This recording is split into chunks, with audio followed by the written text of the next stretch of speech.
Hi everybody, welcome to my channel. Well, I thought I'd do a quick word about my workflow, and I think somebody asked me about this a while back, so I thought I'd go into it. It's not going to be long, and it's relatively simple, and I want to preface this by saying I do what works for me. This doesn't necessarily mean that if you're watching this, that this is something that you should do. It's just what works for me. And although I think that there is a consideration that I'm going to talk about if you are thinking about leaving the Adobe ecosystem, in other words, leaving Lightroom, because there's going to be some things involved in that, especially the longer you've been using Lightroom. So, but essentially, and I've mentioned this before for video, and I really most of the video I do is this, YouTube. Sometimes I do it for the paper, but you know, I mentioned before I shoot on an S5 Mark II or a G9 Mark II, Lumix G9 Mark II, depending. And I shoot the 3.8K open gate MP4 Lite. It just makes things easy. That type of file can be transferred easily to a phone. It goes into Lightroom and you can see it. There are video settings on Lumix cameras, and I don't know if this is true for all cameras, but if they're H.265 compression, and this was a change because this used to work. H.265 videos used to go into Lightroom no problem. Now they don't. The ones that are already in Lightroom, you can't even look at them. So a little weird. But my understanding is H.265 files, because that's an Apple compression. The only H.265 files that work in Lightroom are either iPhone or Android generated files. I have no idea what the reasoning behind this is, but it is what it is. But more importantly for photography, generally what I do is after I've imported my files, and I shoot raw files on my camera, so the RW2 Panasonic Lumix files, and I convert those to DNG. And that might be kind of controversial with some folks, because there's people who want to keep the original raw for whatever reason.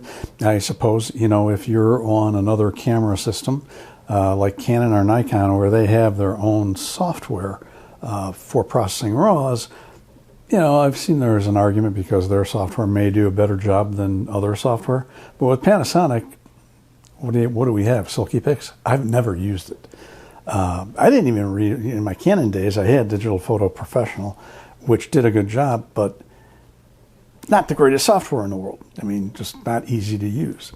So I convert to DNG. Now, this might be also controversial. Especially for photojournalism images, I use lossy compression. And to be honest, I cannot tell the difference between the non-compressed DNGs and the lossy compressed DNGs. I don't see it. I know there's people online saying, like, if you zoom in really far, there's things that you can see, but most people don't zoom in really far. I mean, especially people who are looking at your images. And for the newspaper, both print and online, doesn't make a difference. So another reason for that I do this is file size. Lumix RW2 files, they're pretty big files. I mean, they're bigger than the corresponding files I used to see from Canon. Now, I've heard that they're 16-bit, so that might be why they're so large. But if you convert to DNG, those files are smaller, even with no compression. And if you convert with lossy, they're really not much bigger than a JPEG. And you retain, you know, the ability to adjust them as if they were raw files. I mean, so you can still do a lot of manipulation with them if you want to. The other reason is, if you're importing any kind of camera raw file into Lightroom, or I'm guessing also Photoshop and Bridge, and you do any editing, that, like if you edit metadata, that goes into a sidecar file. It's called an XMP file.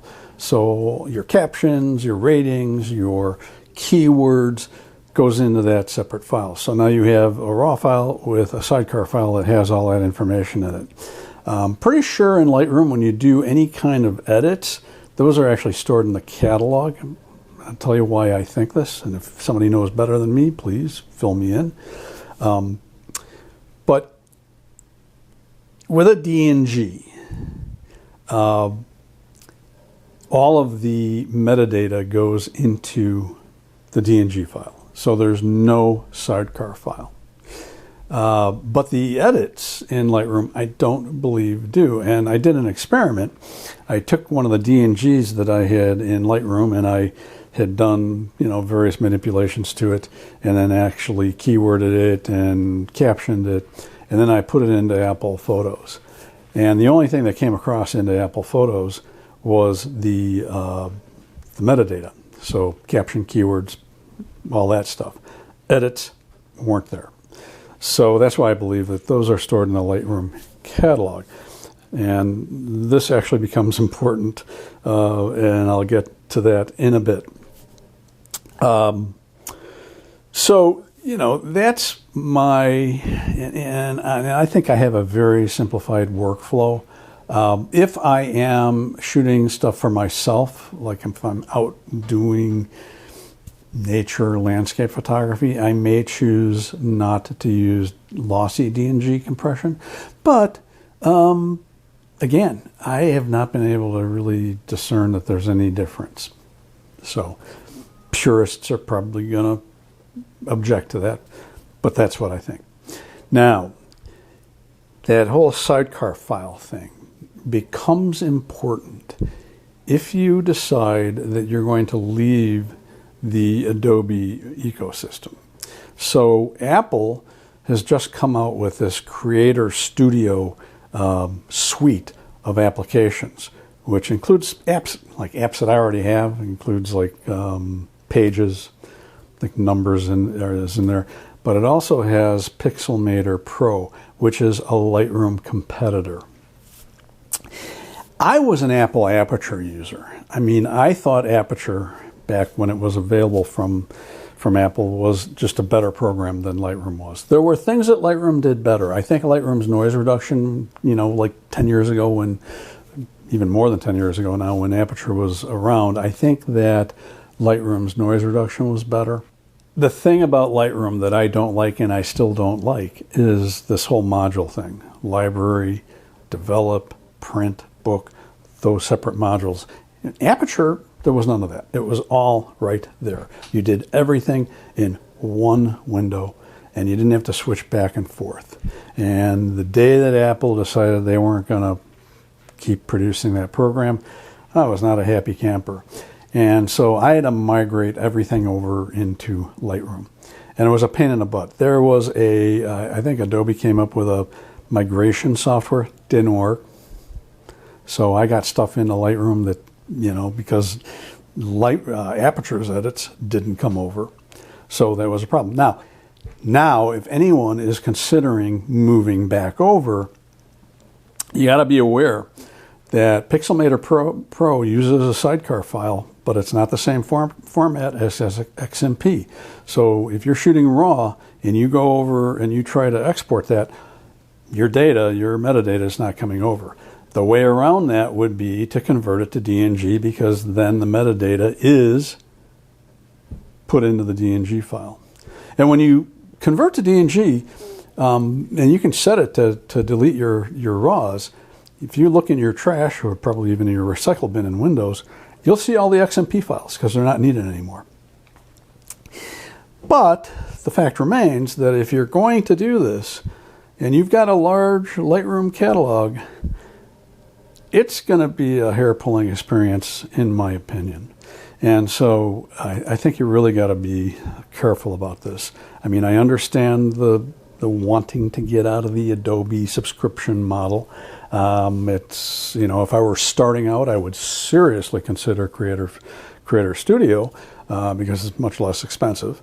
But as someone who's been doing this for a long time, who has a lot of images, it's just not something I think I'm going to attempt.